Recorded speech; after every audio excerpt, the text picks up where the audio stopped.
never shared anything.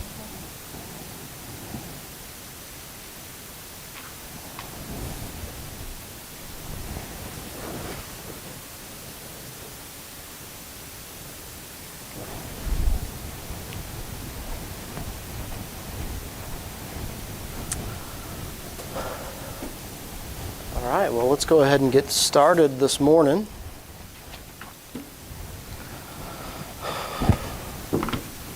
If you would, turn in your Bibles to the book of Esther. Esther. This is one of my favorite stories. As I was thinking about needing to do Sunday school class, I thought about a lot of different things, but here a while back, I brought a lesson on a Wednesday night. I'm a guy that has 4 daughters, and it was interesting to study about different biblical, I'm going to call them heroes of the faith in the Bible, from looking at the different ladies, the different women in the Bible that have done so much. And Esther was one of the ones that we briefly touched on. This is actually something that I covered a while back. Several years ago, I preached this message, and I hesitated to kind of do it again under the circumstances, but I just, it's such an encouragement to me, and I think especially right now, there's just so much going on in this life. There's so many things that are occurring, and it just kind of feel like, oh, wow, why is all of this happening, right? And so let me help set the stage for you a little bit in regards to what's going on here in the book of Esther, because we're not going to cover the whole thing, okay? What we're going to do is we are going to focus a little bit on chapter 4 is where we're going to spend most of our time. And the title of the message is Such a Time as This. Such a time as this. So most of our time is going to be in Esther chapter 4. But you really can't just pick up in Esther chapter 4. So what I want to do is give you a quick summary of the first few chapters of the book of Esther. So we understand here that God is positioning things to be just the right place, just the right time, and then He is going to provide deliverance, right? But you say, well, deliverance from what? Well, if you're familiar with the story of Esther, what you're going to find is that chapter 4 is right in the middle of this really dramatic story. And we often think about Esther being in this great position. She's now become the queen, right? She's got more than she ever wanted. She's got the palace riches. She's got lots of stuff, right? But there's so much more to it that's happened, right? So understand that in the earlier chapters, you had a king, and this is not really this is not the wisest king. This is not the king that's probably the most stable king in the world. Understand that leading up to Esther becoming queen, he basically threw a big party and then ended up, in essence, the way we would say it is he ended up divorcing his wife because she wouldn't parade herself in front of all of his friends while they were drunk. So they had this big party. They drank for days on end.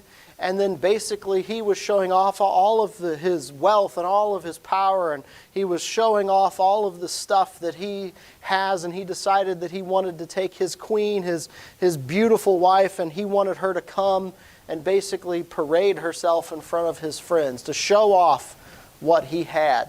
Not a nice guy.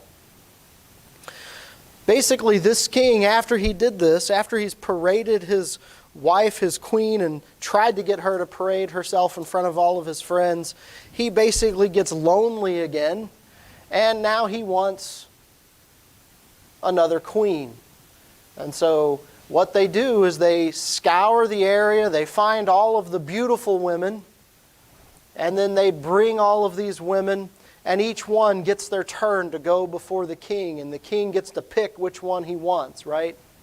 And Esther is one of these. Now, Esther, of course, if you guys have read the story, Esther is a Jew, right? She was raised by Mordecai, one of her family members, because her parents were gone. Apparently they had died already. And she is raised by this family member, who is a very faithful man, by the way. If you learn much about him, he's very faithful to the Lord, a very firm believer. And I believe he's done a good job of helping take care of Esther. But Esther is basically taken before the king. The king really likes Esther, and in the course of time, she becomes queen. Now, at the same time that some of this is going on, you've got this scenario where the king's right-hand man, a guy by the name of Haman, he is very prideful. He loves his position. He loves the power that he has. But there's this one guy named Mordecai that will not bow to him, and that just really bothers him. Now, you understand that it's not good enough. His hatred for Mordecai is so strong that it's not good enough for him to basically say, well, let's just get rid of Mordecai. He wants to get rid of all of his people. So he has found out that Mordecai is Jewish, and he's got this plan. He hatches this plan where he's going to get rid of not just Mordecai, but he's going to get rid of all of his people.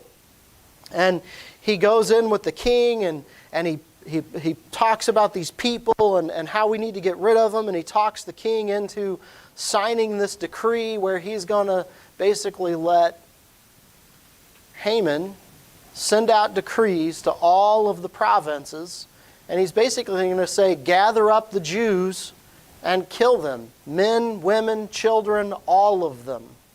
We're going to purge. This is what we would call today, this is genocide. He is enacting this policy of genocide. He is going to go out and he's going to gather them all up, and wherever they're at, the provinces are supposed to gather all of them up and slaughter them.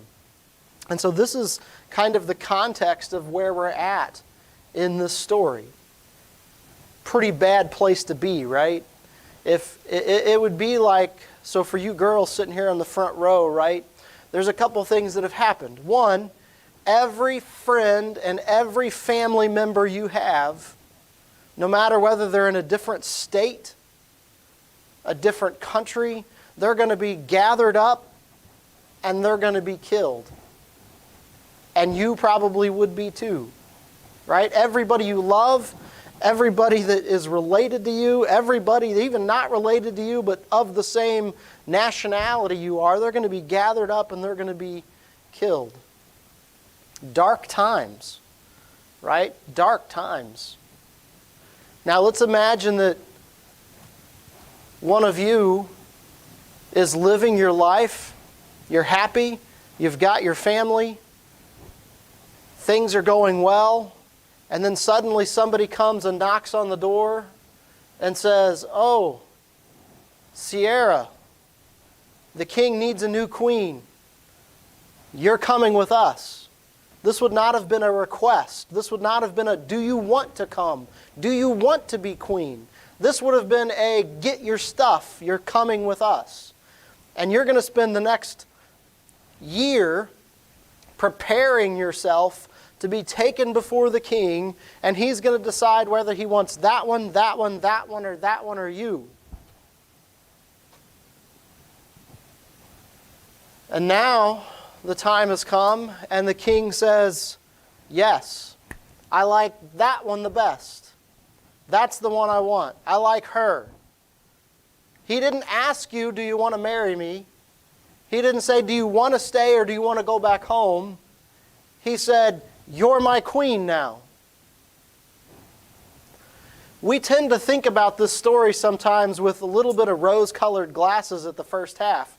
Oh, this is the story about this young Jewish girl who probably doesn't have a whole lot, and she is viewed favorably, and she's got this great opportunity, and now she's going to go be the queen. It's this great story of success from poverty to riches.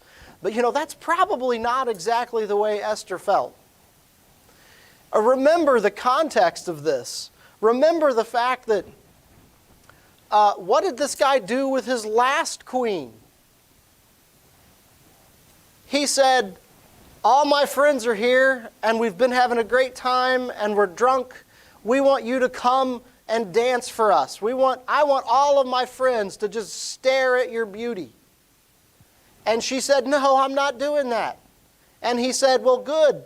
I'm taking away all of your stuff, and I'm kicking you out of the palace, and you're not going to be queen anymore, all because she wouldn't come and do something she shouldn't have done to begin with. And now that's the guy that you get to marry. So yeah, sure, you probably have a lot of servants now, and you've got a lot of riches now, but you've also got a guy that's a husband who's known for being fairly volatile, not the brightest bulb, sometimes you think, as you read the story here in Esther, and definitely not a good man. And so sometimes I think you need to take the rose-colored glasses off a little bit, and you need to think a little bit more about what it would have felt like to have been Esther, right? This guy is the guy that holds life and death in his hands. If he says this person dies, then they're going to go kill that person. If he says this person gets all of their stuff stripped away, I'm taking everything they have and throw them out in the gutter, then that's what happens. If this guy says, look, I want you to come dance in front of my drunk friends, you either do it or you're going to suffer the wrath of this king. That is what Esther is stepping into.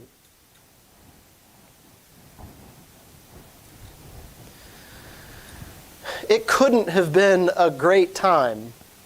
I'm sure there's a ton of uncertainty. I'm sure there's a lot of concern about what she's going to be asked to do. But yet in the middle of all of that, suddenly things get much, much worse. Suddenly she's looking at a thing where everybody she knew that was related to her, everybody from her nationality, everybody that was a Jew that she would have considered of her people, their life was in danger, right? That is the context of where we're at in Esther chapter 4. Now I want to go ahead and read this chapter, and then let's come back and focus on a few things.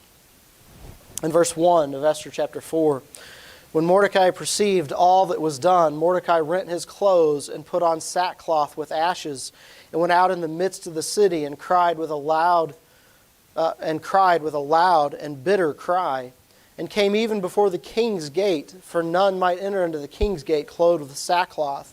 You understand, Mordecai he's in great torments. Himself and everybody is going to be slaughtered, and he is coming out and crying. He's wearing sackcloth and ashes, and he is just showing great despair. In verse 3, and in every province, whithersoever the king's commandment and his decree came, there was a great mourning among the Jews, and fasting and weeping and wailing, and many lay in sackcloth and ashes. So Esther's maids and her chamberlains came and told it her. Then was the queen exceedingly grieved, and she sent raiment to clothe Mordecai, and to take away his sackcloth from him, but he received it not. So Esther hears about this. Esther hears that this one that has raised her, this one that has taken care of her, this one that she loves, is in great bitter mourning. And she sends new clothes for him, and she sends, saying, basically sending a message saying, here, put on these better clothes. Here, it'll be okay, right? She's trying to comfort him. She's trying to get him to not be in great mourning. But he rejects it, and he sends it back. In verse 5, then called Esther for Hathach, one of the king's chamberlains, whom he had appointed to attend upon her, and gave commandment to Mordecai to know what it was and why it was. So Hathach went forth to Mordecai into the street of the city, which was before the king's gate. And Mordecai told him of all that had happened unto him, and the sum of the money that Haman had promised to pay to the king's treasurers for the Jews to destroy them.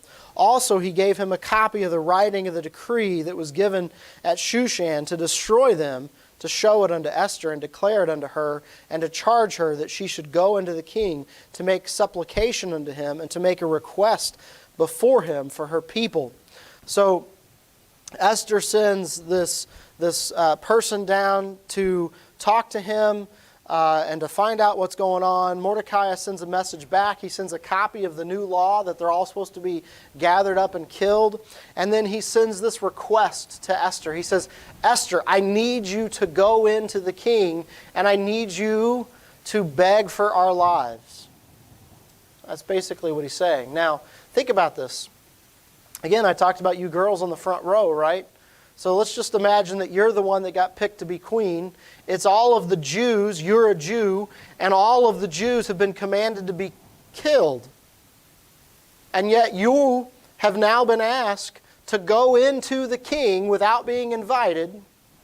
A king, by the way, who has already shown that when he doesn't get what he wants, he's not a nice person.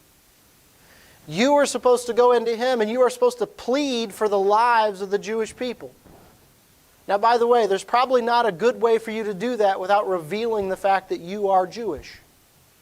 And there's a law that says all the Jews are supposed to be killed. That your king, your husband, signed.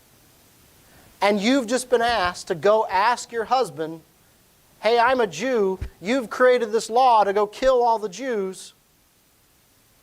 Please don't do that. Would you be scared? I would hope so. The guy's already proved he's not a very nice person. He proves what he's done when he doesn't like when he doesn't get what he wants. And now you've been asked to go in and to beg and plead for him, with him, to not kill the Jewish people. And in essence, pleading for your own life, because you're going to reveal that you're Jewish in the course of doing this.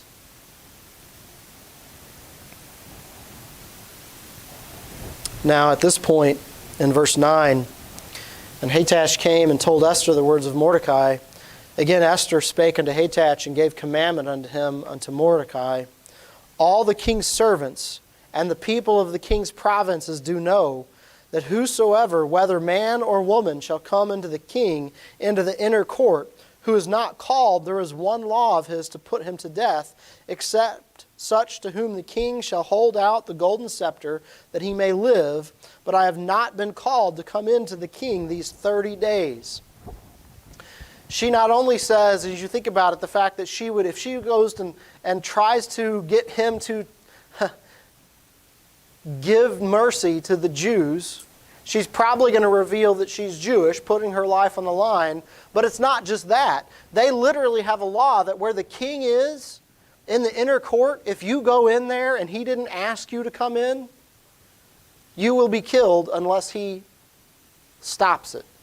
It's not saying that you might be killed. It's basically saying if you come in unannounced, if you come in without being asked, you will be killed unless the king raises out his scepter to you saying, no, it's okay. There's probably lots of reasons why they would have done this, right? Safety for the king. Nowadays we have a whole thing about bodyguards and bulletproof cars and all this other stuff, right? But basically they're saying, look, you can't go into the king unless he asks you to come in. And if you try to come in and he didn't ask you, somebody's going to kill you unless he stops them. So now, not only you may not even make it past the front door, but even if you do make it past the front door, you've got to confess that you're Jewish and that the law is to kill all the Jews, and you're pleading for your life and you're pleading for your people's life. And she sends that back to Mordecai, saying, don't you know that this is what could happen? In verse 12, and they told Mordecai Esther's words. Then Mordecai commanded to Esther, think not with thyself that thou shalt escape in the king's house more than all the Jews. He basically says, don't think that if you stay there you can hide and that you'll be okay while the rest of us suffer. He says in verse 14, for if thou altogether holdest thy peace at this time, then shall their enlargement and deliverance arise to the Jews from another place, but thou and thy father's house shall be destroyed, And who knoweth whether thou art come to the kingdom for such a time as this? He says to her, he says, you can't hide. He says, Esther, you can't hide. But you notice the faith of this man. He says, look, Esther, you are in a place where you could go plead for our lives. You might be the thing, you might be the one that the Lord has placed in this spot just at the right time, in the right place, so that we could be saved. But notice his faith. He basically says, if you don't do it, God will provide deliverance some other way. He knew that God would provide deliverance. He had faith that God would deliver his people. He knew God's commandment to his people that they would not be utterly destroyed. He said, look, God is going to provide deliverance. But Esther, where you've been placed, the place you are, the opportunity that you have, if you refuse to stand up for God's people, you and your family will not survive. But God will provide deliverance for the Jewish people. I love the faith that Mordecai shows. I love the confidence that he has in God's protection. But I also love this statement that he has here at the end. And who knoweth whether thou art come to the kingdom for such a time as this? You know, each and every one of us should ask that question of ourselves. Now, this is a big thing, right? She's been placed in this palace. She's been made queen.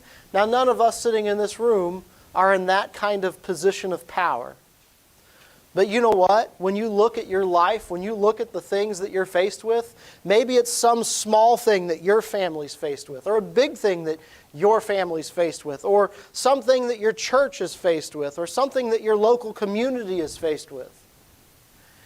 Each and every one of us should ask ourselves, has the Lord placed me here? Has He put me in this situation? Has He given me this opportunity? Because He has something for me to do right here, right now. You know, this is a crazy year that we live in, and I could give a list of things that have went on in 2020. But you know, the other thing I want you to think about as you think about 2020, you know what? You might be seeing people that you wouldn't have seen because if 2020 hadn't occurred. You know, I think about people that get some kind of a sickness and they have to go to the doctor, and they're seeing doctors and they're seeing nurses, and they're meeting people that have similar situations to them. You hear about it sometimes with people that have had cancer, right?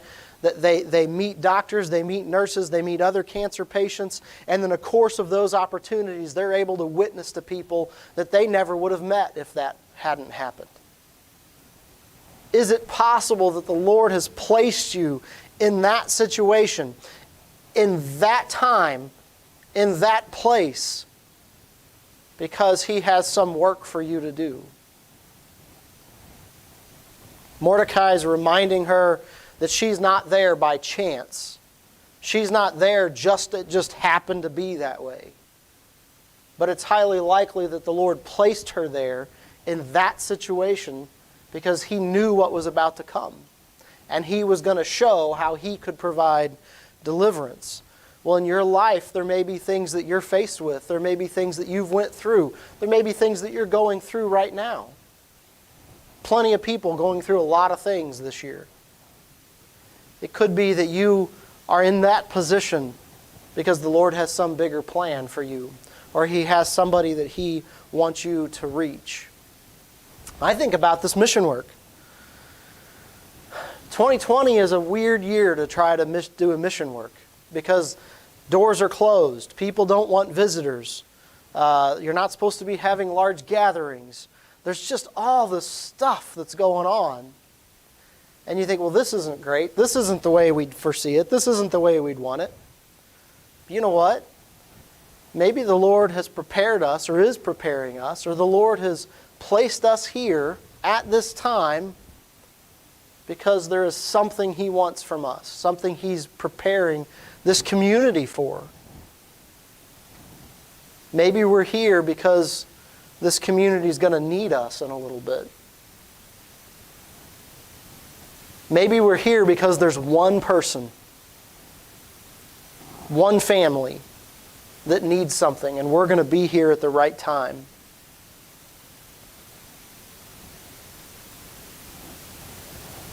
Maybe this is the time, instead of thinking, well, this isn't great, this isn't the way it should be, how are we going to have a mission work right now?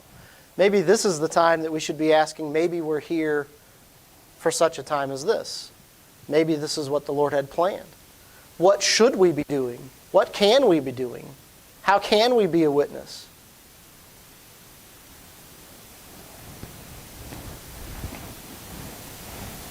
Maybe there's somebody again that through sickness or through some other situation in this crazy year, maybe you're here to help somebody.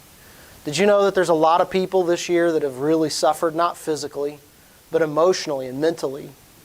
They've suffered because they couldn't be around people they love. They couldn't be here. They couldn't be there. Maybe they've lost someone. Maybe the Lord has you positioned where you can be a help to those people. People are looking. People are looking right now. They're confused. They're scared. They're worried. They don't know what's around the corner. Economically, physically. Maybe the Lord is preparing the hearts and minds of people to hear the Word. And our job is to find ways that we can continue to get that Word out even in these crazy times. This country is amazingly divided. There's no trust. The left doesn't trust the right doesn't trust the left. Nobody trusts the politicians. Nobody trusts the news unless it's your favorite channel. If this group says this, then this group's automatically going to believe the opposite. If this group says if this group says something, this group's going to automatically believe the opposite. But you know what? Again, maybe we are here for such a time as this. There's something the Lord wants us to do. There's people the Lord wants us to reach. The Lord is going to use us in a way that we can't see when all of this started. But Esther has an opportunity at this point. And what I want you to notice, what she does in verse 15. Then Esther bade them return to Mordecai this answer: Go gather together all the Jews that are present in Shushan, and fast ye for me, neither eat nor drink 3 days, night or day. I also and my maidens will fast likewise, and so will I go in unto the king, which is not according to the law, and if I perish, I perish. So Mordecai went his way and did according to all that Esther had commanded. Now as we come down to a close, I want you to think about this. So Mordecai says, maybe you're here for such a time as this. And Esther, despite the fact that she's afraid, despite the fact that she doesn't know what's going to happen, because she literally ends the statement with, if I perish, I perish. She is not saying, hey, look, I'm going to go in unto the king and everything's going to be fine. She's saying, I have no idea what's going to happen when I go into the king. But I am willing and I am able and I'm going to do it. But also notice this, and I want you to think about doing things the right way. If you think the Lord is leading you, if you think the Lord has placed you in a position, then I want you to do what Esther did. Now, maybe not exactly what Esther did, but the heart and the attitude behind what Esther did. Do you know what Esther did? She basically fasted and prayed for 3 days, night and day, and she got all of the people that were around her to do the same thing. What was she doing? She was seeking the Lord. She was pleading with the Lord. She was preparing herself by spending time in supplication to God. You know what else she did? She sent out a call to Mordecai, and he was supposed to spread the word to all of the Jews in Shushan. And that word was the same thing. I want you to spend the next 3 days in fasting and in prayer. You know what? She didn't just rush off and go run into the inner chamber of the king. She said, maybe this is what the Lord wants me to do. But what what I'm going to do, and I want all of you to do, is I want you to spend the next 3 days fasting and praying. Go to the Lord. Go to God. Pray for me. Pray that the right thing will happen. Pray that the Lord opens doors. You know, I just mentioned that you might be in a position, we might be in a position, that the Lord is preparing us or preparing the community for something that He has us to do. But you know what? We shouldn't just go about our day as if, well, if it falls in my lap, it falls in my lap.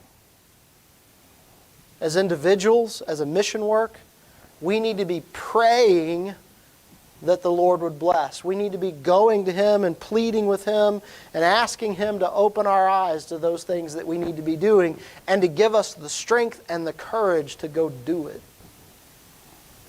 That's what we need to be doing. Now, I'm not going to tell you what happens. Most of you, I think, probably know the story of Esther. You really probably know what happens. But I'm going to stop right there. And I would encourage you to go back and read the whole book of Esther. I want you to familiarize yourself with what happens after this, right? We end this story with this statement of faith. I'm going to spend the next 3 days in prayer and fasting. I want you to spend the next 3 days in prayer and fasting. And at the end of that 3 days, I'm going to get up, I'm going to prepare myself, and I'm going to go into the inner chamber where the king is, even though I haven't been invited, and he may kill me. I don't know. But I'm going to go plead for the lives of my people. And that's where this chapter ends. Now, I would encourage you to go read the rest of Esther and be reminded of what happens and how the Lord moves and how the Lord directs and how He guides. But I'd also encourage you to be thinking and asking that question of yourself. When things happen, when things don't seem like what you want them to be, when what they shouldn't be, when maybe you're not sure why you're going through what you're going through, ask yourself, maybe the Lord has put you here for such a time as this. This is probably the Lord's plan. You know what? Don't you know that guy named Joseph had to wonder that question many, many times? When his brothers threw him in the pit, when his brothers sold him into slavery, when his boss's wife accused him of things, when he went to jail, when those that he helped encourage that they were going to be delivered forgot him. All of those times along the way when Joseph's faith could have been shattered, when Joseph could have fell to a place where he rejected God, but he didn't. He had faith. He continued to believe. He continued to be faithful to God. And turns out the Lord had a plan the whole time. The Lord was putting him in a place for such a time as this. And you need to ask yourself that same question. Am I going through this? Are these things happening because the Lord has something for me to do? Is there somebody that's maybe I'm going to run into that's had suffering? And I'm going to be there to point to the fact that the Lord Jesus Christ is the one that provided me peace. The Lord is the one that helped me through those things. Maybe you can be a shoulder for somebody else to cry on. Or maybe there's somebody that needs to hear the gospel. And unless you were in that situation, they wouldn't be around you. And you're the one that needs to share the gospel with them. All right. Well, I could keep going, but I hope you get the point. Esther and Mordecai's faith and the willingness to go forward, even though they were scared, even though they weren't sure what was going to happen, but they knew that that's what God wanted them to do, and they did it. All right. We're going to go ahead and close there. Let's go ahead and close in a word of prayer, and then